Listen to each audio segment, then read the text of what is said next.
Nu vil jeg lige lave Eulers linje. Jeg starter med at lave en tilfældig trekant. Sådan med polygonværktøjet. Og så skal jeg lige lave nogle midtnormaler, og de kommer her. Første midtnormal.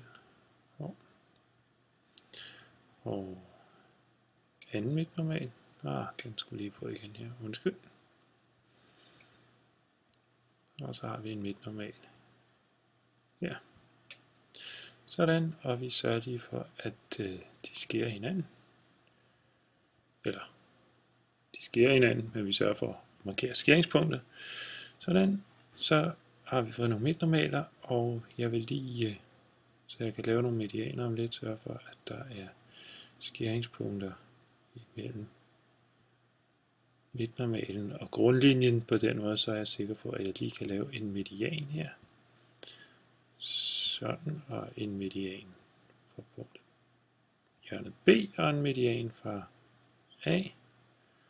Sådan, og de medianer skærer også hinanden i centrum for medianerne.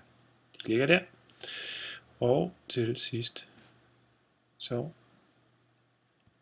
vil jeg lige lave højderne i trekanten, så det vil sige, at jeg har en højde fra punktet C ned til grundlinjen, og fra punktet B ned til grundlinjen, og fra A ned til grundlinjen, og de skærer også hinanden i et enkelt punkt. Sådan. Og så kan jeg selvfølgelig hive her og se, at de tre skæringspunkter, det kan godt være lidt anelse vanskeligt at se.